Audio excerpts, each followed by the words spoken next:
Hello everyone, I Kuldeep welcome you all to today's session of Daily News Answers where we are going to look at the important news from the Hindu as well as Indian Express. So students, आज है 29 अगस्त, यानी आपका अगस्त का month भी करीब करीब complete होने वाला है।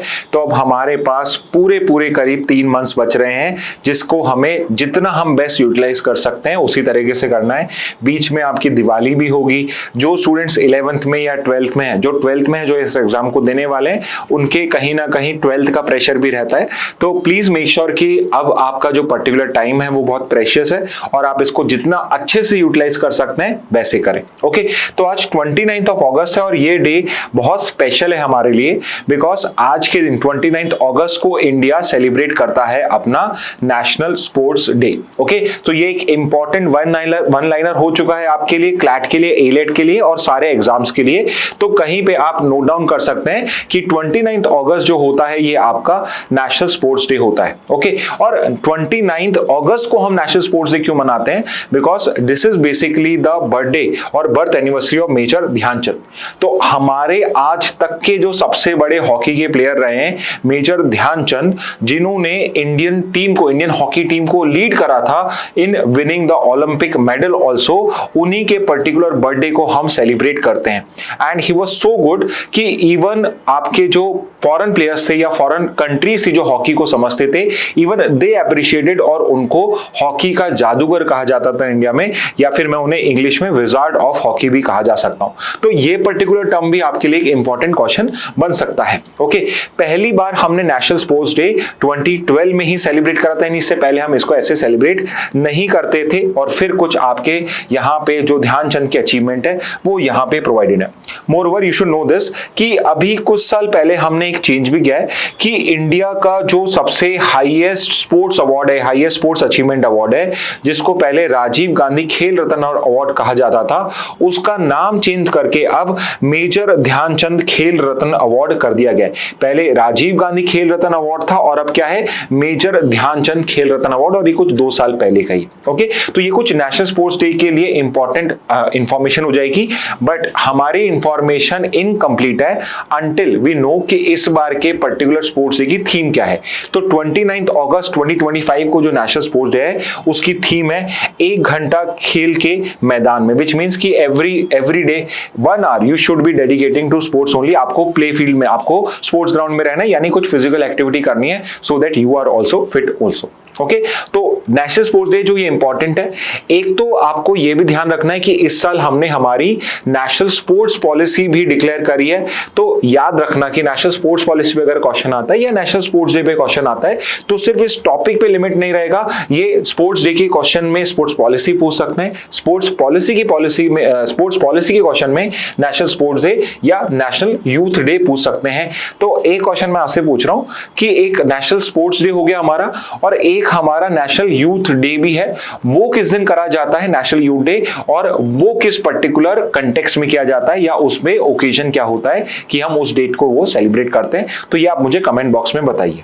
ठीक है, तो अब हम नेक्स्ट न्यूज पे मूव करते हैं। नेक्स्ट न्यूज है हमारा द इंडिया जापान पार्टनरशिप। तो आज हम इंडियन एक्सप्रेस की न्यूज पहले देख लेते हैं। 2-3 अच्छी न्यूज कवरेज आपका इंडियन एक्सप्रेस में आया है। तो एक बेनिफिट 2 न्यूज़पेपर जो मेन है करने का ये होता है कि दोनों न्यूज़पेपर में जहां पे बेटर कवरेज मिलता है हम वहां से इसको कवर कर सकते हैं। जैसे इंडिया जापान रिलेशंस का जो टॉपिक है ये आपका हिंदू में भी है और इंडियन एक्सप्रेस में भी है, बट इंडियन एक्सप्रेस में इसका ज्यादा बेटर कवरेज है तो हम वहां से कर रहे हैं। ठीक है, इन एनी केस आपको फायदा ये होता है कि ये जो पर्टिकुलर बोर्ड है इस पे जो इंफॉर्मेशन है, आप अगर एक न्यूज़पेपर भी पढ़ते हैं या नहीं भी पढ़ रहे हैं तो जीके का जो पोर्शन है वो हम यहाँ कवर कर रहे हैं। ओके, तो यहाँ पे आपके जो इंडियन प्राइम मिनिस्टर हैं, he is currently visiting Japan right now, और आज अगर आप न्यूज फॉलो करोगे तो करंटली वो जापान में है और वहां पे कुछ इंपॉर्टेंट एग्रीमेंट्स हम साइन करें। फॉर एग्जांपल कि अगर इंडिया जापान के रीसेंट डेवलपमेंट्स की बात करी जाए तो यहाँ पे अभी जो पर्टिकुलर समिट है ये 15th एनुअल समिट है, यानी हम हर साल एक बायलैटरल समिट कंडक्ट कराते हैं। एक साल जापान में होती है, एक साल इंडिया में होती है, और ये इस बार की 15th एनुअल समिट है जो आपके हेड ऑफ स्टेट होते हैं उनके बीच में होती है। तो इंडियन के prime minister Modi and Japan के प्राइम मिनिस्टर, जिनका नाम भी आपको पता होना चाहिए, शिगेरू इशिबा, ही इज, ये जो 2 लोग हैं इन दोनों के बीच में आपकी एनुअल समिट चल रही है। और यहाँ पे इंपॉर्टेंट आउटकम क्या होने वाला है 15th एनुअल समिट का, तो यहाँ पे हम इकोनॉमिक सिक्योरिटी इनिशिएटिव जो है उसको लॉन्च करने वाले हैं। तो एक और इंपॉर्टेंट क्वेश्चन बन गया कि इकोनॉमिक सिक्योरिटी इनिशिएटिव जो है ये इंडिया ने किस कंट्री के साथ साइन करा है या फिर किन दो कंट्रीज के बीच में हुआ है, कैसे भी ये क्वेश्चन आ सकता है। तो you should no economic security initiative is an initiative between India and Japan. Okay, और ये जो इकोनॉमिक सिक्योरिटी इनिशिएटिव है ये किन किन सेक्टर्स में एक्सटेंड करेगा, तो मेजरली इसमें हम semiconductors, AI and your clean energy, ये तीन सेक्टर्स है जहां पे हम बेसिकली ये एनर्जी सिक्योरिटी इनिशिएटिव को साइन करने वाले हैं। Okay, so this has been launched under the India-Japan relationship also. Okay, इसके बाद जब भी आप किसी पर्टिकुलर कंट्रीज के रिलेशनशिप को यहाँ पे रीड करें, उसको स्टडी करें, so ऑलवेज उसका हिस्टोरिकल कंटेक्स्ट आपको करना पड़ेगा। फॉर एग्जाम्पल कि अगर हम इंडिया जापान की diplomatic relation, at least modern India और जापान की रिलेशन देखते हैं, तो कहाँ से इनिशिएट होती है और कहाँ तक अभी हम पहुंच चुके हैं। ठीक है, इसके अलावा कई बार हिस्टोरिकल कंटेक्स्ट भी हो जाएगा। जैसे इसी वीक के अंदर में हमने इंडिया चाइना, पिछले वीक में हमने इंडिया चाइना करा था, तो हमने उसका हिस्टोरिकल कंटेक्स्ट भी देखा था। तो सिमिलरली इंडिया जापान का भी हिस्टोरिकल कंटेक्स्ट है और इंडिया और जापान की हिस्ट्री कनेक्ट होती है विद बुद्धिज्म। तो जापान के अंदर में भी बुद्धिज्म जो है एक बहुत ही प्रोमिनेंट रिलीजन है एंड वी नो दिस कि इंडिया ही आपके बुद्धिज्म का ओरिजिन स्टेट था और यहीं के ही पर्टिकुलर जो आपके ऋषिज थे वो या बुद्धिस्ट मॉन्क्स थे, they basically went to Japan, they basically went to China और वहां पे उन्हें बुद्धिज्म को स्प्रेड करा। ओके, सो इस तरीके से आपका Buddhism as well as Sanskrit also famous there. तो ये दो पर्टिकुलर आपके हिस्टोरिकल कनेक्शन हो जाएंगे। बट अगर अब हम बात करें मॉडर्न इंडिया मॉडर्न जापान की जो कॉलोनाइजेशन से निकल के आए थे, तो 1952 के अंदर में जाके हम दोनों ने ऑफिशियली डिप्लोमेटिक रिलेशन स्टैब्लिश करे थे। So although India got independent in 47, but Japan because it was one of the party to world war 2, तो उसके बीच में बहुत सारे चेंजेस हो रहे थे। बट फाइनली 1952 के अंदर में इंडिया और जापान ने ऑफिशियल डिप्लोमेटिक रिलेशन स्टैब्लिश कर लिए। ओके, एंड विद टाइम हमारा वहां पे यूजुअली पूरा पॉजिटिव रिलेशन ही रहा है। 2000 के अंदर में we declared that India and Japan are global partners of each other. 2006 में we declare that we are strategic and global partner.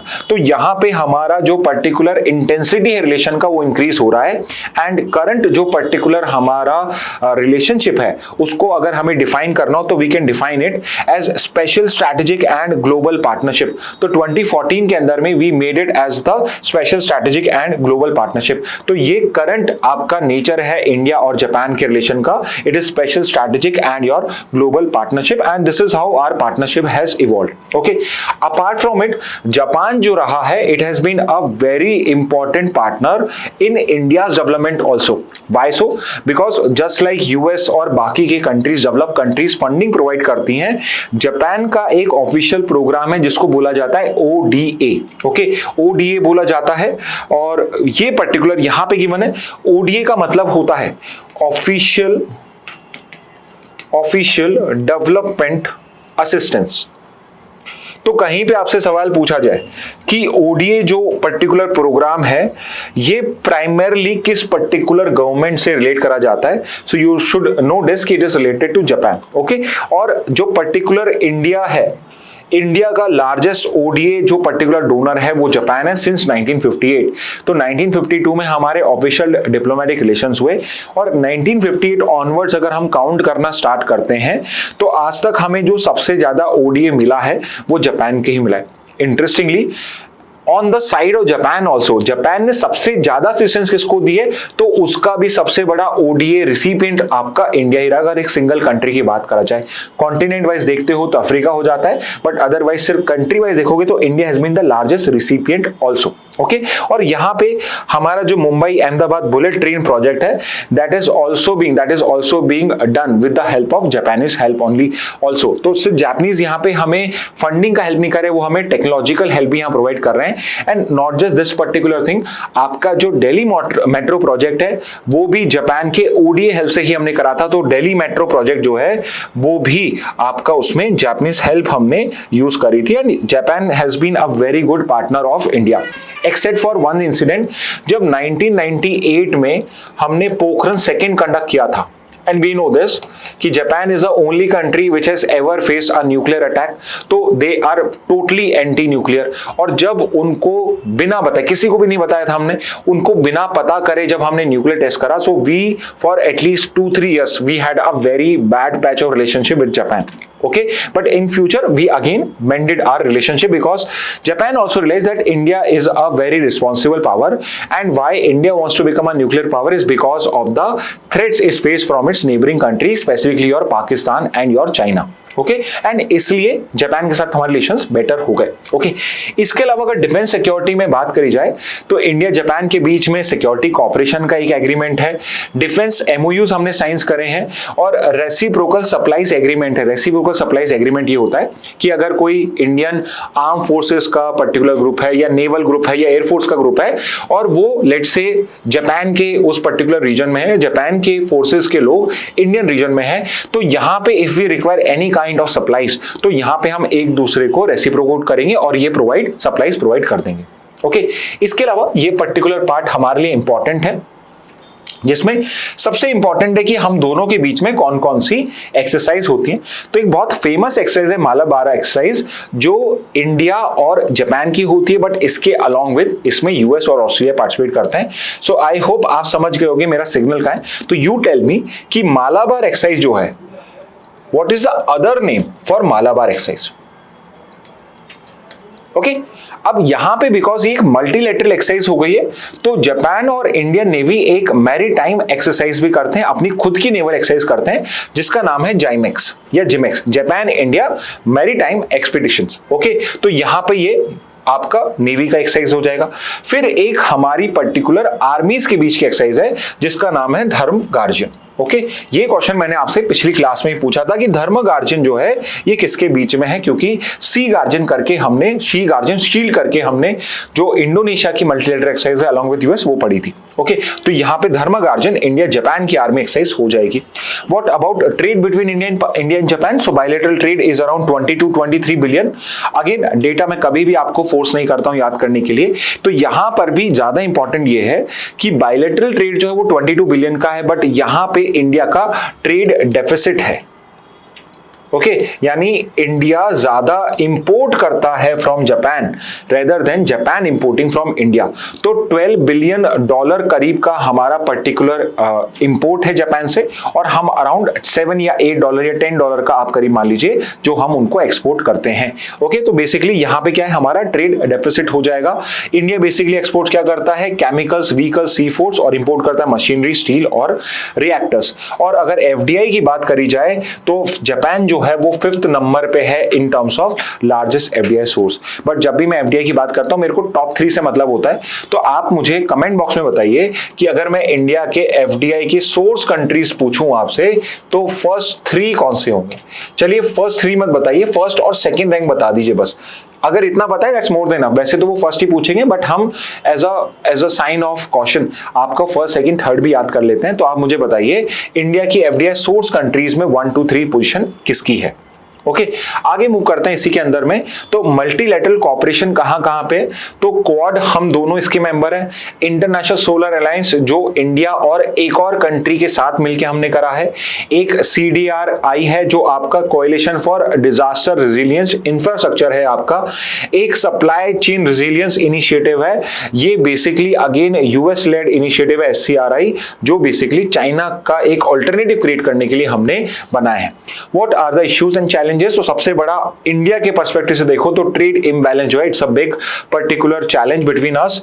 Second is implementation delays, like it is again a drawback on part of India कि they are trying to help us create infrastructure at a very high speed, at lightning speed, but it is India which is lagging behind in basically implementing such projects. Third is regional uncertainties is also a big issue. US का role, China का rise, all of these are big issues and challenges in this particular case. Okay? तो ये एक particular crux हमने India Japan relations का कर लिया है. नेक्स्ट पे आते हैं, axis of upheaval defying west, Xi will host allies at world war second victory parade after SCO summit. Okay, तो September 3rd जो पर्टिकुलर डेट है, it is an important date in China's history because many people not know this, but China was also involved in World War II. So it might not be a big party, but China was involved in this particular war because Japan was involved, and certain parts of China were actually in control of Japan, and Japan had committed a lot of atrocities on Chinese people.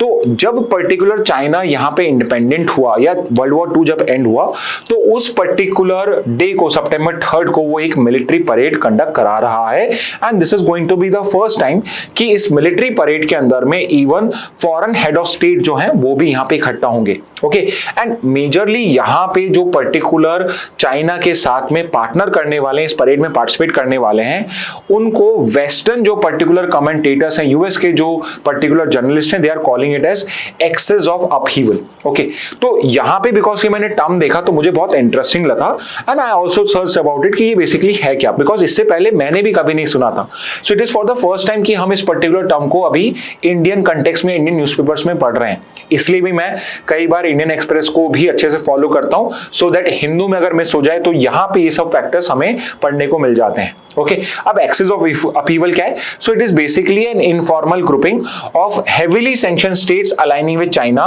To resist western dominance. Okay, तो यहां पे axis of upheaval US के commentators ने नाम दिया है एक ऐसे पर्टिकुलर ग्रुपिंग का जिसमें मेजर पावर तो चाइना है, और चाइना के साथ अलाइन करने वाले वो पावर्स हैं जो कहीं ना कहीं वेस्टर्न कंट्रीज के सैंक्शंस को यहां पे बेसिकली इंपोज कर रखा है और उनको वो झेल रहे हैं. ओके, तो यहां पे अगर मुझे कोर मेंबर्स बताने हो एक्सेस ऑफ अपहीवल के, so it is obviously going to be China जो लीडर बना हुआ है.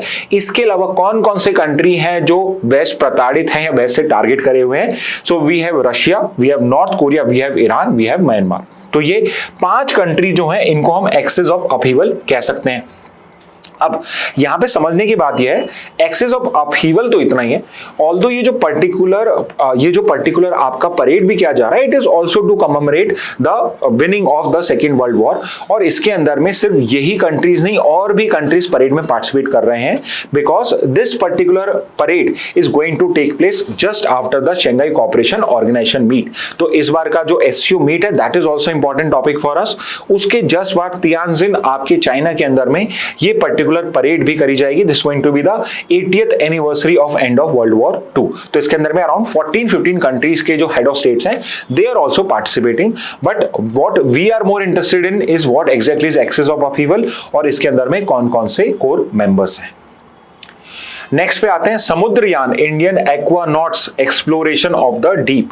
तो ये समुद्रयान का टॉपिक हम पहले भी कर चुके हैं, सो इट इज फॉर दोस्त जिन्होंने ये पर्टिकुलर नहीं पढ़ा हो. तो इंडिया जो है वो स्पेस एक्सप्लोरेशन भी कर रहा है, but many a times it is stated कि जो मैनकाइंड है, जो ह्यूमन काइंड है, it knows more about the universe, it knows more about the space rather than knowing what is beneath our surface. तो हमारे अर्थ के कोर में क्या है, हमारे पर्टिकुलर ओशंस में क्या, कोर में भी नहीं जाते हैं सरफेस में, आपके ओशंस में क्या क्या पर्टिकुलर चीजें हैं उसकी भी हमारी अंडरस्टैंडिंग कम है as compare to what we know about the universe. Okay, and इसलिए धीरे धीरे ये रिलेशन भी है कि हमें ओशंस को भी एक्सप्लोर करना है. सो इंडिया जो है, because it also wants to be a super power, a technological super power, a science power, तो ये भी अब अपना एक डीप ओशन मिशन लॉन्च कर चुका है. और इस पर्टिकुलर डीप ओशन मिशन के अंदर में हमने एक मिशन लॉन्च करा जिसका नाम है समुद्रयान मिशन. तो जो समुद्रयान मिशन है वो डीप ओशन मिशन का ही पार्ट है. ओके, और कहीं ना कहीं जो हमारे ऑब्जेक्टिव्स हैं डीप ओशन मिशन के, उनको अचीव करने के लिए समुद्रयान मिशन एक बहुत इंपॉर्टेंट रोल प्ले करेगा. ओके, तो समुद्रयान मिशन से पहले एक बार डीप ओशन मिशन जो 21 का ही लॉन्च मिशन है उसको एक बार हम गो थ्रू कर लेते हैं. तो इसके अंदर में हम क्या करना चाहते हैं, डोम के अंदर में डीप ओशन मिशन में we want to develop technologies for deep sea mining, robotics and crewed submersible. तो कहीं ना कहीं समुद्रयान जो है हमारा यही पर्पस सॉल्व करता है. सेकेंड पर्पस भी हमारा समुद्रयान ही सॉल्व करेगा, explore and conserve biodiversity of deep sea. तो ये भी हम कभी भी अगर कोई एक्सप्लॉयटेशन करना चाहते हैं या यूज भी करना चाहते हैं रिसोर्सेज को, हम वहां पे हमारा कंजर्वेशन का प्रिंसिपल भी हमेशा वहां पे पुट अप करते हैं. और third is to conduct mineral surveys and explore energy, fresh water resources. तो कहीं ना कहीं ये जो समुद्रयान मिशन है ये सबसे इंपॉर्टेंट कंपोनेंट है हमारे डीप ओशन मिशन का, बिकॉज इन सब ऑब्जेक्टिव्स को अचीव करने के लिए हमारे पास में एक ऐसा सबमर्सिबल वेसल होना चाहिए जो हमें डीप ओशन मिशन को कंडक्ट करने में हेल्प करे। इसको कोऑर्डिनेट करने वाली एजेंसी का नाम क्या है? इसको कोऑर्डिनेट कर रहा है NIOT, national institute of ocean technology, जो अगेन गवर्नमेंट ऑफ इंडिया के अंडर में ही एक पर्टिकुलर इंस्टीट्यूट है। तो NIOT जो है ये DOM को यहाँ हमें अचीव करने में हेल्प करेगा। और ये न्यूज हम इसलिए पढ़ रहे हैं बिकॉज हमारे 2 एक्वानॉट्स, जैसे एस्ट्रोनॉट्स होते हैं ऐसे पानी में जाने वाले एक्वानॉट्स हो गए, हमारे 2 एक्वानॉट जो हैं उन्होंने सक्सेसफुली 5000 मीटर की डेप्थ तक जाकर अपना ये पर्टिकुलर एक सक्सेसफुल यहाँ पे एक्सपेरिमेंट कंडक्ट किया है। ओके, अब यहां पे जो समुद्रयान मिशन है उसके अंदर में जो सबमर्सिबल बनाया जा रहा है या उसको टेस्ट किया जा रहा है उसका नाम क्या है? तो ये भी एक इंपॉर्टेंट क्वेश्चन हो जाएगा कि जो पर्टिकुलर समुद्रयान है, जो पर्टिकुलर उसका सबसे फर्स्ट समुद्रयान बनाया जा रहा है उसका नाम है मत्स्य 6000 सबमर्सिबल या मत्स्य 6000। तो जो फर्स्ट पर्टिकुलर व्हीकल है जिसके अंदर में 3 एक्वानॉट्स को कैरी किया जाएगा up to the depth of 6000 metres, यानी कि एक पर्टिकुलर जो ये आपका जो मत्स्य 6000 सबमर्सिबल होगा, it would be capable of taking 3 aquanauts to the depth of 6000 metre या 6 किलोमीटर डेप्थ तक ये जा पाएगा। अभी जो पर्टिकुलर हमने टेस्ट करा उसमें 5000 प्लस 2 पर्टिकुलर एक्वानॉट्स जाके आ चुके हैं। इसका मिशन इंड्योरेंस होगा 12 आवर्स, मतलब कि ये डीप ओशन वाटर के अंदर में up to 12 hours easily survive कर पाएगा और इमरजेंसी सर्वाइवल 96 आवर्स तक एक्सटेंड किया जा सकता है। ओके, इसका स्ट्रैटेजिक सिग्निफिकेंस क्या है? डीप ओशन मिशन का, समुद्रयान का या मत्स्य 6000 का स्ट्रैटेजिक सिग्निफिकेंस क्या है? तो पहला जो लाइन है, this is important for you, India की कोस्ट लाइन जो है वो इतने किलोमीटर्स लॉन्ग है, pushing for a blue economy policy. तो हम ब्लू इकोनॉमी पॉलिसी बेसिकली हम ओशन बेस्ड इकोनॉमी को भी डेवलप करना चाहते हैं और उसमें इंडिया की जो इतनी लंबी कोस्ट लाइन है, this is going to be helpful. तो ये मैंने ब्लैंक आपके लिए छोड़ा है because you have to tell me कि जो करंट आपकी इंडियन कोस्ट लाइन है उसकी पर्टिकुलर साइज क्या है। बिकॉज रिसेंटली आपका एक सर्वे करे गए थे आपके टेक्नोलॉजी का यूज करके, हमारी कोस्ट लाइन जो है उसकी लेंथ जो है वो इंक्रीज हो चुके हैं। सो यू टेल मी कि इंडिया की जो मेन लैंड है उसकी कोस्ट लाइन कितने किलोमीटर्स की है? ओके, इसके अलावा और क्या सिग्निफिकेंस है कि जो डीप सी है, वी नो दिस कि डीप सी के अंदर में we might find a lot of minerals which are required for India. Fuel can be, we can find fuel also, and biodiversity को प्रिजर्व करने के लिए, उसके कुछ आंसर्स फाइंड आउट करने के लिए भी ये क्रूशियल स्पेस प्रोवाइड करता है। समुद्रयान के पर्टिकुलर प्रोजेक्ट अगर ये पूरा सक्सेसफुल हो जाएगा, so India is going to be the sixth country India is going to be the sixth country to have such a deep ocean submersible. So after US, Russia, China, Japan, France, India is going to be the 6th country to have a deep ocean mission और जिसके अंदर में उनके पास ये submersible होगा। Next पे आते हैं, questions in justice Nagarathna dissent remains as 2 supreme court जजेस to be sworn in today. तो आपके 2 सुप्रीम कोर्ट जजेस को आज यहाँ पे ओथ टेकिंग सेरेमनी करी जाएगी, मतलब we are going to appoint 2 chief justice of high courts to be the next supreme court जज। हाउएवर, इस पर्टिकुलर जो प्रमोशन किया गया 2 जजेस में, उसमें एक पर्टिकुलर जज है पंचोली करके, हिज नेम इज पंचोली, विपुल मानू भाई पंचोली। इनका जो पर्टिकुलर यहाँ पे प्रमोशन था, this has been question by justice Nagarathna और उन्होंने यहां पे अपना डाइसेंट नोट दिया है और उसके अंदर में उन्होंने कुछ स्पेसिफिक क्वेश्चंस पूछे हैं कि जो पर्टिकुलर जस्टिस पंचोली है, इनके अगेंस्ट में, इनका जो पर्टिकुलर रिकॉर्ड है वो टोटली क्लीन नहीं है।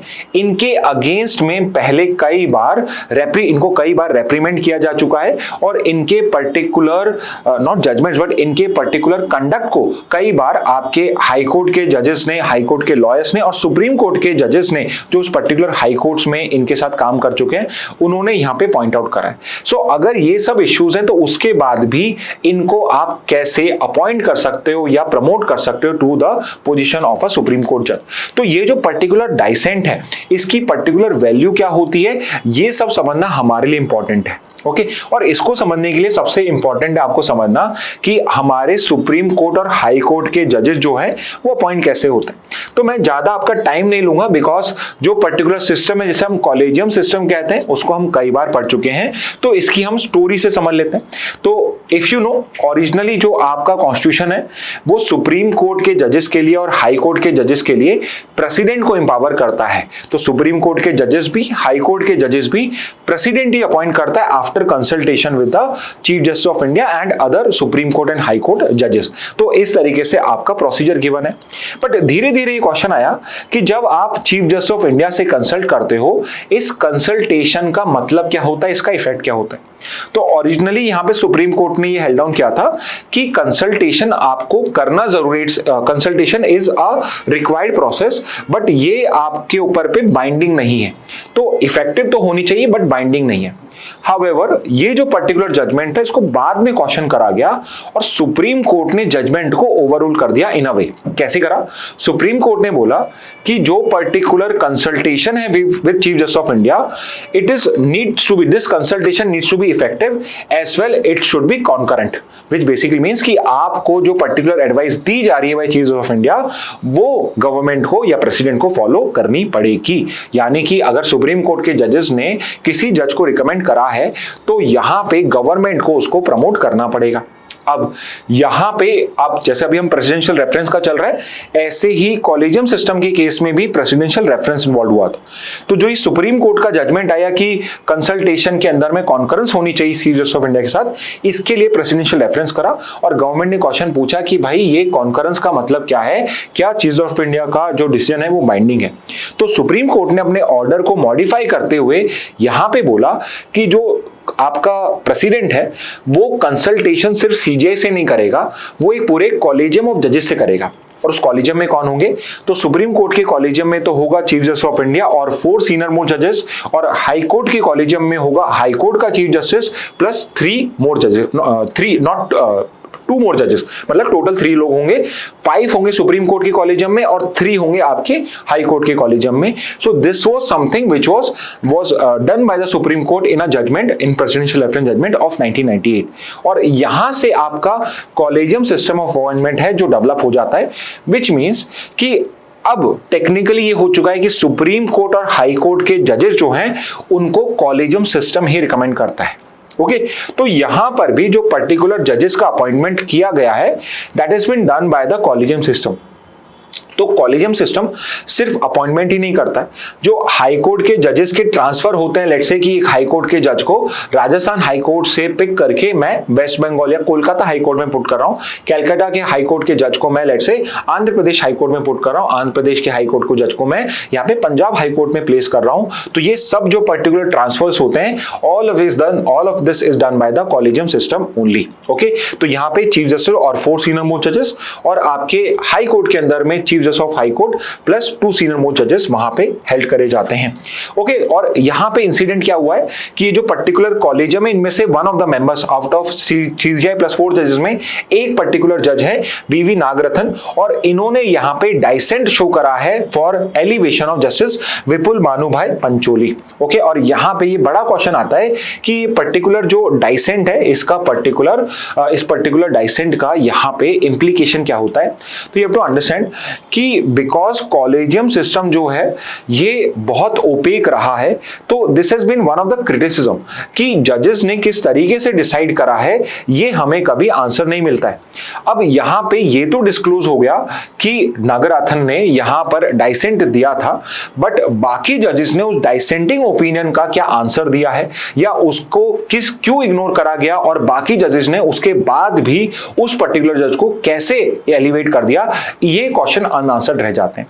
तो यहां पे हमें ये समझना पड़ेगा कि इनकी ओपिनियन मैटर तो कर रही है सारे जजेस की, बट उस ओपिनियन से वो दैट ओपिनियन या dissenting opinion is not enough to not appoint a particular जज। तो ये एक बड़ा क्वेश्चन आ जाता है कि वेदर जजेस opinion in a collegium matters और does not matter also. Okay, for example जब ट्रांसफर डिसीजन कर लिए जाते हैं तो सीनियर जजेस का ओपिनियन लिया जाता है जो फेमिलियर है उस पर्टिकुलर हाई कोर्ट से या उस पर्टिकुलर जज से। Usually usually it is taken, but उसका पर्टिकुलर इफेक्ट क्या होगा कि चीफ जस्टिस सिर्फ कंसल्ट करके उसको इग्नोर कर सकता है या वो उसको फॉलो करेगा, that is a question which is not answered anywhere. Okay, dissent जो है it acts as a check, जैसे नागरत्न ने यहां पर अगर डाइसेंट दिया है तो ये एज अ चेक वर्क कर रहा है कि now we can actually question the supreme court कि why justice Pancholi was basically promoted even though one of the जज, या otherwise there was no total consensus over his appointment. और ये छोटी बात नहीं, इट्स बेसिकली अ अपॉइंटमेंट और it's basically a promotion to be a supreme court जज which is the highest court of the land. तो यहाँ पे एक dissent is it not enough to basically not consider a particular person, ensuring the decisions are debated and not merely unanimous endorsement. तो ये basically डाइसेंट का importance यहां show करता है कि ऐसा चेक वो करता है कि अगर डाइसेंट बहुत स्ट्रांग हो तो यहां पे जो पर्टिकुलर प्रमोशन है उसको क्वेश्चन किया जा सकता है, या फिर मे बी पॉसिबली वो जो कॉलेजियम है बहुत सारे जजेस को इसलिए कंसिडरेशन में ही नहीं रखता है। ओके, अब इसके अलावा एक और मैं आपको कंसेप्ट यहां पे इंट्रोड्यूस कर रहा हूं which is memorandum of procedure. Okay, तो if you remember collegium system की स्टोरी तो 98 में एंड हो गई थी, और यहां पे एक इंटरेस्टिंग चीज हो गई थी कि जजेस के या आपके सुप्रीम कोर्ट हाई कोर्ट के जजेस हैं, इनको बेसिकली अब या टेक्निकली कौन अपॉइंट कर रहा है, it is being appointed, they are being appointed by the collegium only, because collegium ने जो बोला है उससे कंकर करना है प्रेसिडेंट को, यानी प्रेसिडेंट के पास में ऑप्शन नहीं। तो इस पर्टिकुलर चीज को चेंज करने के लिए आपका जो पार्लियामेंट है वो एक लॉ लेकर आया था, एक कमीशन बनाया था उसने, नेशनल जुडिशियल अपॉइंटमेंट कमीशन एनजीएसी, जिसके अंदर में जुडिशरी के मेंबर्स भी होंगे और गवर्नमेंट के मेंबर्स भी होंगे, और बेसिकली दे वुड डिसाइड कि who is going to be the next high court and the supreme court जज। हाउएवर सुप्रीम कोर्ट ने इस पर्टिकुलर एनजीएसी को अनकॉन्स्टिट्यूशनल डिक्लेयर कर दिया कि this basically defeats the purpose और द इंडिपेंडेंस ऑफ जुडिशरी, इसलिए इस टाइप की बॉडी एग्जिस्ट नहीं कर सकती।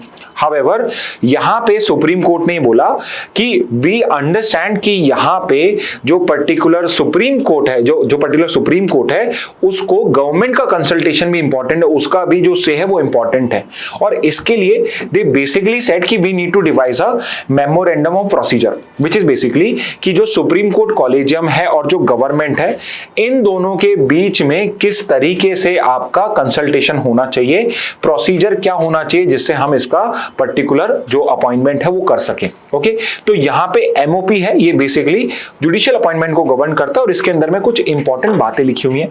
फॉर एग्जांपल कि जुडिशियल अपॉइंटमेंट के लिए एलिजिबिलिटी क्या होगी, क्राइटेरिया क्या होगा, वो बेसिकली सब पार्ट होता है एमओपी का। सेकंड है ट्रांसफर गाइडलाइंस जो होंगी हाई कोर्ट जजेस के लिए, वो इसके अंदर में होंगी, और थर्ड इज की कंसल्टेशन रिक्वायरमेंट विद जजेस familiar with the concern high court. तो सुप्रीम कोर्ट में जो जजेस हैं उस पर्टिकुलर हाई कोर्ट से जो कभी फैमिलियर हैं उनसे बेसिकली कंसल्टेशन होगी। ओके, तो ये सब are suppose to part of the MOP, but यहां पे इशू ये है कि गवर्नमेंट और सुप्रीम कोर्ट के बीच में जो मेमोरेंडम ऑफ प्रोसीजर होना चाहिए था, जो आपका 2015-16 में बन जाना चाहिए था, वो अभी तक भी फाइनलाइज नहीं हुआ है। तो यहां पे क्या हो रहा है कि गवर्नमेंट और सुप्रीम कोर्ट के बीच में यहां पे कभी भी कंसेंसस नहीं बन पाता है कि यहां पे अपॉइंटमेंट किस तरीके से किया जाए, और बहुत बार बहुत पर्टिकुलर केस के अंदर में ऐसा भी हो जाता है कि कोई गवर्नमेंट जो है वो आर्बिट्रेशन ले ले, या फिर सुप्रीम कोर्ट जो है जस्टिस पंचोली का केस है इसमें आगे रिकमेंडेशन फॉरवर्ड करते हैं। ओके, तो ये कुछ इश्यूज होते हैं आपके कॉलेजियम सिस्टम के अंदर में, बट स्टिल डाइसेंट जो है वो एज अ चेक जो है वो तो एक्ट करता ही है, बट अगेन डाइसेंट जो होता है it's not like a veto power, तो यहां पे सिर्फ और सिर्फ ये एक परसुएसिव वैल्यू देता है। नेक्स्ट पे आते हैं industrial growth recovers to 4 month high of 3.5% on broad based growth. तो हमारा जो मंथली एक डेटा आता है इंडेक्स ऑफ इंडस्ट्रियल प्रोडक्शन का, जो बेसिकली हमारी कोर इंडस्ट्रीज है, majorly core industries, but not just core, but आपकी जो कंज्यूमर बेस्ड इंडस्ट्रीज होती हैं उनको भी ये टैकल करता है। और ये जो इंडेक्स ऑफ इंडस्ट्रियल प्रोडक्शन है इसमें we have a good news कि हमारा जो पर्टिकुलर इंडस्ट्रियल ग्रोथ है ये पिछले 4 महीने से आपका डाउनफॉल पे था एंड अब वापस से रिकवर हुआ है। तो जुलाई मंथ का जो हमारे पास में डेटा आया है इट इज नाउ रिकवर्ड। तो आप अगर अप्रैल देखते हो तो अप्रैल में हमारा रिडक्शन हो रहा था, 3 महीने से हम रिड्यूस कर रहे थे और अब वापस से हमने जंप करा है, which means it's a sign of industrial recovery. However we do not have to be much happy now because we know this कि आपका अगस्त मंथ जो है it is going to be basically a blood bath in the industrial production, because यहाँ पे अब जो tariffs हैं वो 1 अगस्त से इंप्लीमेंट होना, 1 सितंबर से इंप्लीमेंट होना स्टार्ट हो गए हैं एंड पॉसिबली अगस्त सितंबर से वापस से हमारा जो इंडस्ट्रियल प्रोडक्शन है वो वापस से शायद डाउन हो जाएगा. So it's not a good news for Indian industry. However IIP for the month of July it is good for us because यहाँ पे we have again recovered our growth. Okay, so what exactly is this index? IIP index होता क्या है? तो ये basically short term changes, monthly changes मिल रहे हैं हमें in the volume of production of a basket of industrial goods. तो जो मेन इंडस्ट्रियल गुड्स होते हैं उसका प्रोडक्शन इंक्रीज हो रहा है, डिक्रीज हो रहा है, उसका हमें जो चेंजेस है शॉर्ट टर्म वो हमें यहाँ पे पता पड़ता है. ओके, कंपाइल कौन करता है? So it is basically compiled bye NSO. तो CSO करता था, अब CSO पहले आपका सीधे मिनिस्ट्री में आता था, अब मिनिस्ट्री ऑफ स्टैटिस्टिक्स के अंदर में मेन बॉडी तो हो चुकी है NSO और NSO का डिपार्टमेंट हो चुका है CSO. ओके, तो मिनिस्ट्री ऑफ स्टैटिस्टिक्स उसके अंदर में NSO, उसके अंदर में CSO है जो आपका IIP को करता है. Okay, next very important, base year क्या है इस IIP का? तो इसका बेस ईयर अभी चेंज नहीं हुआ, इट इज 2011-12 और ये इसका एक क्रिटिसिज्म भी रहता है कि इसका बेस ईयर फ्रीक्वेंटली चेंज नहीं होता है. Why it needs to be change frequently? Because यहाँ पे हम शॉर्ट टर्म चेंजेस देख रहे हैं, वॉल्यूम चेंजेस हम मंथली देख रहे हैं. तो अगर हमें वो चाहिए तो हमारा base year should be varied और शुड बी चेंज फ्रीक्वेंटली. तो जल्दी से जैसे GDP का चेंज किया हमने, इसका भी चेंज करना चाहिए. तो एक क्वेश्चन आपके लिए ये है और इंपॉर्टेंट क्वेश्चन है हमारा कि आप का जो नया बेस ईयर है GDP का वो क्या है, वो आप मुझे बताइए. Okay, frequency release every month होता है. कवरेज मेनली 3, अगर मैं इसको सब सेक्टर्स में डिवाइड करूं तो एक हो जाएगा आपका माइनिंग, एक manufacturing and electricity sectors. Okay, और इन तीनों सेक्टर्स के अंदर में हमने बहुत सारे पर्टिकुलर इंडस्ट्रीज को हमने डिवाइड कर रखा है जिनको हम मेजर करते हैं. बट सबसे ज्यादा जो वेटेज दिया हुआ है वो मैन्युफैक्चरिंग सब सेक्टर है उसको दिया हुआ है. यानी IIP की जो वैल्यू है उसका 77% वैल्यूएशन कहां से आता है? मैन्युफैक्चरिंग सेक्टर से आता है. 14% कहां से आता है? माइनिंग से आता है. और सिर्फ 8% इलेक्ट्रिसिटी आता है. तो टोटल ऑफ 100% यहां हो जाता है. तो मैन्युफैक्चरिंग फर्स्ट, सेकंड माइनिंग और थर्ड इलेक्ट्रिसिटी. तो IIP का क्वेश्चन आएगा तो ये भी पूछ सकते हैं कि which particular sector has the highest weightage? So highest weightage है मैन्युफैक्चरिंग का. नेक्स्ट पे आते हैं why US is ending duty free imports of low value goods. Okay, तो यहाँ पे ये यूएस का एक पर्टिकुलर लोकल इशू है बट इसमें हम WTO का एक इंपॉर्टेंट कंसेप्ट समझ लेंगे. तो यूएस ने क्या करा है कि जो लो क्वालिटी प्रोडक्ट्स होते हैं या चीपर प्रोडक्ट्स होते हैं उसमें पर पर्सन को कुछ ड्यूटी एग्जेम्पशन दिया हुआ था. आप ऐसे समझिए कि अगर कोई एक पर्सन एक दिन में $800 तक का कोई गुड्स मंगा रहा है, लाइक से चाइना से इंपोर्ट कर रहा है, तो उसके ऊपर पे कोई भी इंपोर्ट ड्यूटी नहीं लगेगी. फॉर एग्जांपल कि मैंने ई-कॉमर्स की वेबसाइट के थ्रू इंटरनेशनली कुछ मंगाया और जो पर्टिकुलर मैंने आइटम्स मंगाए पर डे के उनकी वैल्यू $800 पर पर्सन पर डे से कम है, तो इस पर्टिकुलर सिचुएशन में यूएस के अंदर में मेरे ऊपर पे 0 इंपोर्ट ड्यूटी लगेगी, जिसको हम बोलते हैं de minimis rule. De minimis rule is basically कि कौन से पर्टिकुलर कॉस्ट के नीचे कोई भी जो पर्टिकुलर प्रोडक्ट है उसके ऊपर पे कोई ड्यूटी नहीं लगेगा. तो यहां पे जो पर्टिकुलर ड्यूटी फ्री एग्जेम्पशन दिया हुआ था लो कॉस्ट गुड्स के लिए, ये पर्टिकुलर ड्यूटी फ्री एग्जेम्पशंस को अब रिमूव कर दिया गया है. तो आप ऐसे समझिए कि कोई पर्टिकुलर कंपनी ले लेते हैं, लेट्स से एप्पल है और एप्पल लेट्स से आपको ऑनलाइन फोन आईफोन इंडिया में नहीं मिलता है और एप्पल आईफोन का ऑर्डर डायरेक्टली आपको अलाउ करता है चाइना से. तो लेट्स से इंडिया ने अगर डी मिनिमिस रूल बना रखा है कि डी मिनिमिस रूल है 50,000 का, विच मींस अगर आप 49,999 का कोई फोन ऑर्डर करते हो चाइना से इंडिया में और डी मिनिमिस रूल अगर 50,000 का है तो इस पर्टिकुलर केस के अंदर में इंडिया कोई भी इंपोर्ट ड्यूटी नहीं लगाएगा. तो आई होप आपको डी मिनिमिस रूल समझ में आ गया हो. अब क्या करा गया, जो $800 की लिमिट थी इसको रिमूव कर दिया गया. यानी कि अगर आप $1 का आइटम भी इंपोर्ट करोगे तो उसके लिए भी आपको पर्टिकुलर ड्यूटी देनी पड़ेगी. ओके, तो ये एक पर्टिकुलर प्रोविजन होता है जो WTO से रिलेट तो करता है बट WTO के रूल्स के अंडर नहीं आता है. यहां पे तो आप एक्चुअल में ओपन ट्रेडिंग कर रहे हो, ओपन कर रहे हो मिनिमम रूल के बाद में. ओके, अब यहां पे WTO के 2 कोर प्रिंसिपल आपको पता होने चाहिए.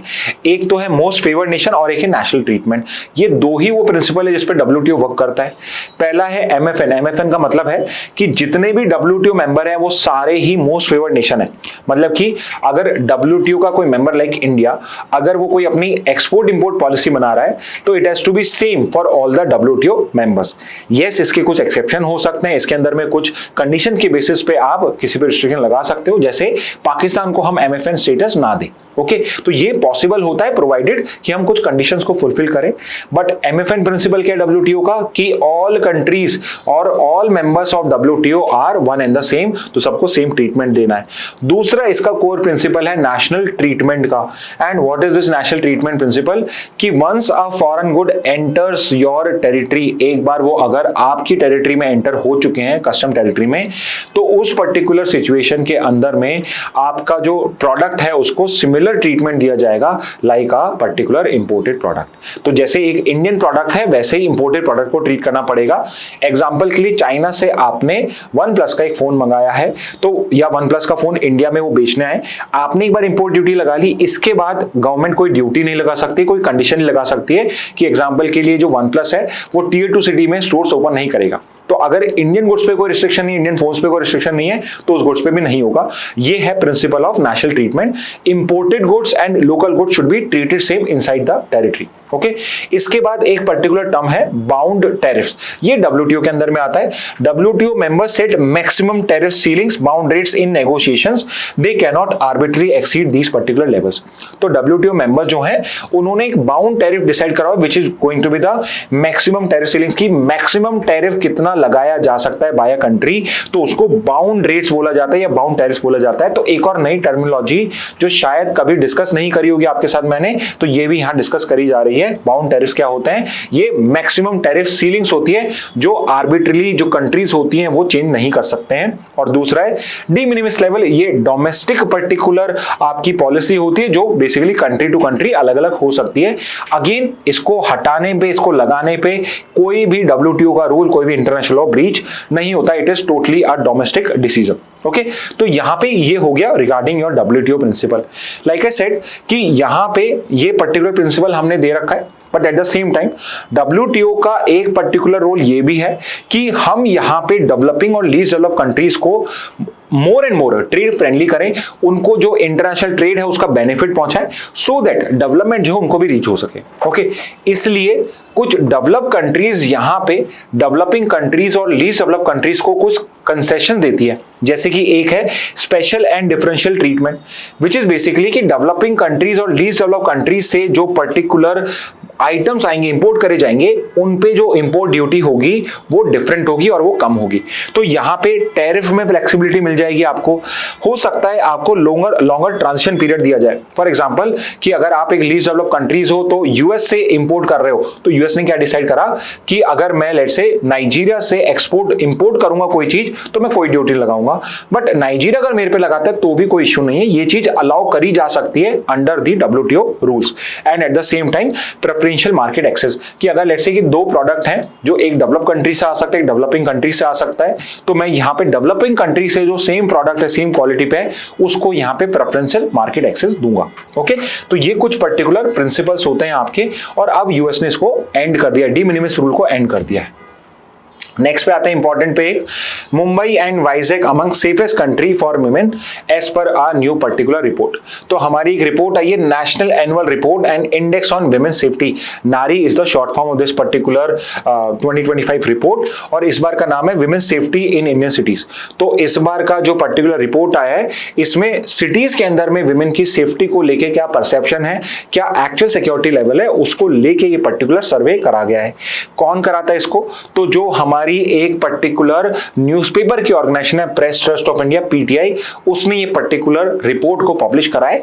एंड इसके अंदर में we do not have really good findings. For example, अगर ओवरऑल नेशनल सेफ्टी स्कोर देखा जाए कि अगर नेशन को हमें 100 में से स्कोर देना है, तो इंडिया का स्कोर आया है 65%। तो इंडिया के अंदर में सिर्फ 65% ही एरियाज ऐसे हैं, या जो भी इनका क्राइटेरिया होगा उस हिसाब से विमेन का जो परसेप्शन है सेफ्टी को लेके, they do not feel like कि they are safe safe in India, और सिर्फ 65% ही वो हमारा सेफ्टी स्कोर हो जाएगा। ओके, और यहाँ पे कुछ रैंकिंग्स आई हैं, तो टॉप रैंक सेफेस्ट सिटीज कौन सी हैं, तो ये 1 2 3 4 रैंकिंग्स हैं आपकी। तो सबसे सेफ जो सिटीज आई हैं वो आई है मुंबई और विशाखापट्टनम और Vizag. Vizag is the other name for Visakhapatnam only.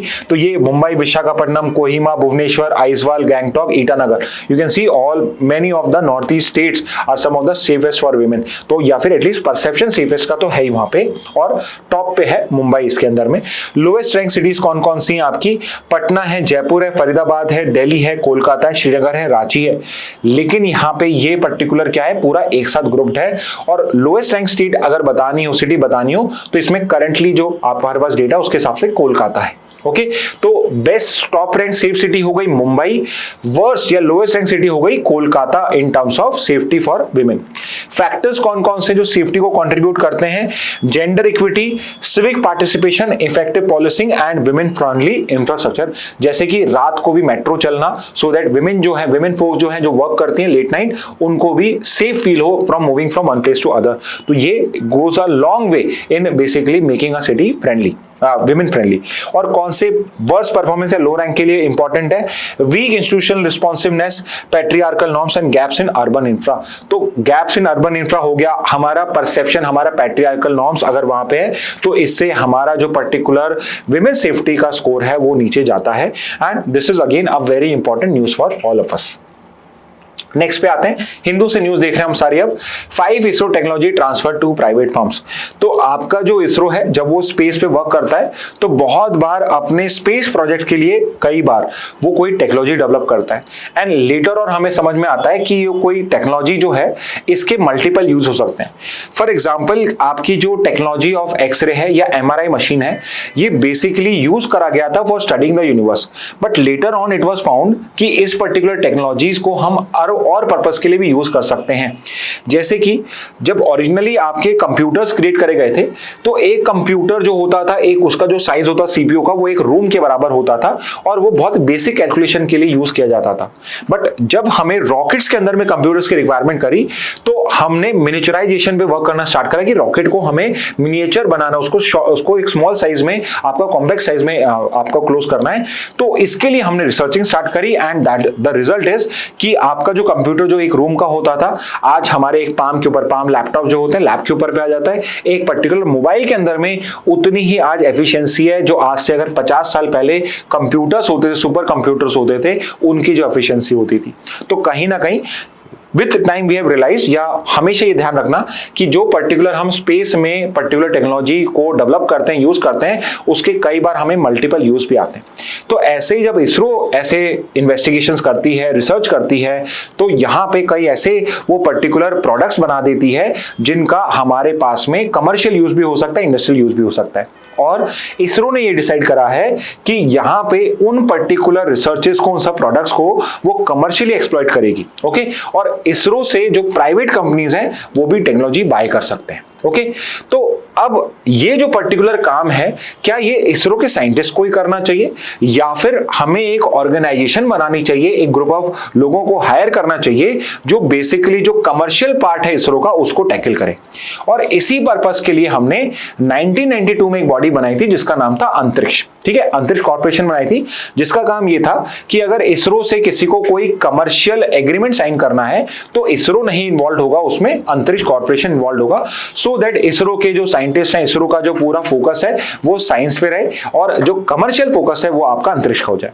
However, आपके बाद में अंतरिक्ष के ऊपर पे करप्शन के एलिगेशन लगे, एंड 2020 के अंदर में हमने एक नई ऑर्गेनाइजेशन क्रिएट करी जिसका नाम है INSPACe, Indian national space promotion and authorisation centre. Okay, तो ये हमने एक बॉडी क्रिएट करी इनस्पेस, और ये जो पर्टिकुलर बॉडी है ये बेसिकली आपका सक्सेसर ऑर्गेनाइजेशन है ऑफ अंतरिक्ष। और यहां पे अगर किसी को भी कोई पर्टिकुलर स्पेस लॉन्च करना है इसरो के साथ में, या कोई पर्टिकुलर टेक्नोलॉजी बाय करनी है इसरो से, तो उस पर्टिकुलर केस में जो एजेंसी रिस्पॉन्सिबल है या इन्वॉल्व है वो है आपकी इनस्पेस और Indian national space promotion and authorisation centre. Okay, so that is the main job of INSPACe कि ये प्राइवेट सेक्टर के साथ कोऑर्डिनेट करेगी। ओके, ये बॉडी हमने कब बनाई थी? तो दिस वाज क्रिएटेड इन 2020 और इसका हेडक्वार्टर कहां पे? तो ये इंपॉर्टेंट है इसका हेडक्वार्टर है अहमदाबाद में। Why I am saying so? Because ISRO का बेंगलुरु में है, तो वी माइट थिंक कि ये सारे जो डीलिंग्स है ये भी वहां होती होंगी, but that is not correct और ये होता है आपका अहमदाबाद में। तो इसका हेडक्वार्टर है अहमदाबाद के अंदर में। और करंट चेयरमैन कौन है इसका? करंट चेयरमैन है डॉक्टर पवन गोयनका। ओके, तो ये जो इन स्पेस है इसकी इंफॉर्मेशन आपके बोर्ड पे, आप भी इसको पॉज करके भी इस वीडियो में ये इंफॉर्मेशन आप यहाँ पे नोट डाउन कर सकते हैं। ओके, तो इंपॉर्टेंट पॉइंट लिख लीजिएगा यहाँ पे, और ये है आपकी इन स्पेस की न्यूज। नेक्स्ट पे आते हैं, Thoothukudi ISRO site to handle 20 से 25 लॉन्चेस पर ईयर। तो यहां पे जो पर्टिकुलर आपके इसरो के चेयरमैन है, अगेन यू टेल मी कि इसरो के चेयरमैन का नाम क्या है। इसको मैं हाइड कर देता हूं, यहां पे दिखना जाए आपको। ओके, तो द नेक्स्ट न्यूज इज, आप मुझे पहले बताइए इसरो के चेयरमैन कौन है। इन्होंने पर्टिकुलर एक प्रेस कॉन्फ्रेंस करी, इन्होंने बोला कि थूथुकुडी जो तमिलनाडु में है वहां पे हम हमारा नया स्पेस पोर्ट डेवलप कर रहे हैं। तो आई एम श्योर ये हम पहले भी डिस्कस कर चुके हैं।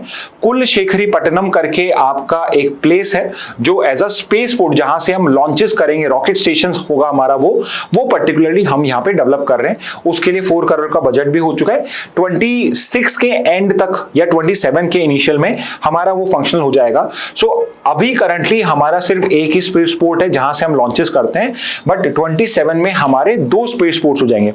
इसके अलावा जो हमारा करंट स्पेस पोर्ट है श्रीहरिकोटा, उसके अंदर में 2 लॉन्चिंग पैड्स यहां पे करे जा रहे हैं। तो टोटल के 3 होंगे, बट लोकेशन की बात करी जाए तो हमारे पास अब 2 लोकेशंस हो जाएंगी। तो करंटली जो हमारा प्राइमरी स्पेस पोर्ट है वो है सतीश धवन स्पेस सेंटर श्रीहरिकोटा, ऑपरेशनाइज्ड इन 1970s। तो इट इज द 1970s जब से हम हमारा रॉकेट लॉन्चेस कर रहे हैं। ओके, तो you tell me which was the first rocket indigenously developed by India. First rocket launch नहीं पूछ रहा हूं, पहला रॉकेट जो इंडिजिनसली डेवलप करा गया था इंडिया के अंदर में, उसका नाम क्या था। ओके, और उसको लॉन्च किया गया था सतीश धवन स्पेस सेंटर से ही। ओके, तो यहाँ पे 2 ऑपरेशनल लॉन्च पैड्स हैं हमारे, जो PSLV और GSLV लॉन्चेस के लिए किया जाता है, और एक 3rd लॉन्च पैड हमारा कंस्ट्रक्शन पे। सो ओके, सो यहाँ पे करेक्शन हो गया। श्रीहरिकोटा में 2 आपके ऑपरेशनल है, तीसरा एक और लॉन्च पैड हम श्रीहरिकोटा में कर रहे हैं। और इनके अलावा श्रीहरिकोटा के अलावा हम एक और नई लॉन्चिंग साइट कर रहे हैं कुलशेखरीपट्टनम के अंदर पे, जो इंडिया का 2nd मेजर लॉन्च कॉम्प्लेक्स होगा। और ये जो पर्टिकुलर लॉन्च कॉम्प्लेक्स होगा, यहां से हम इजीली 20 से 25 लॉन्चेस पर ईयर कर पाएंगे। तो इस तरीके से मॉडर्नाइज किया जाएगा कि आप हर साल के मिनिमम 20 से 25 लॉन्चेस कुलशेखरीपट्टनम से कर पाओगे। मोर ओवर ये इंपॉर्टेंट इसलिए है कि पॉसिबली यहां से हमारे जो प्राइवेट रॉकेट्स हैं, तो अभी हमारे कुछ स्पेस बेस्ड स्टार्टअप्स भी आ रहे हैं और they are doing really well, they are also developing their technology. तो प्राइवेट रॉकेट्स अगर कोई लॉन्च करना चाहेगा, या लेट्स से कोई फॉरेन कंपनी या है स्पेसएक्स है, वो इंडिया से रॉकेट लॉन्च करना चाहती है, तो यहां पे वो प्राइवेट रॉकेट्स कुलशेखरीपट्टनम से लॉन्च कर पाएंगे। So this is another very important development in terms of space ports also. Okay students, तो ये थी आज की न्यूज। आज हमने इंडियन एक्सप्रेस से स्टार्ट करा और हिंदू पे गए।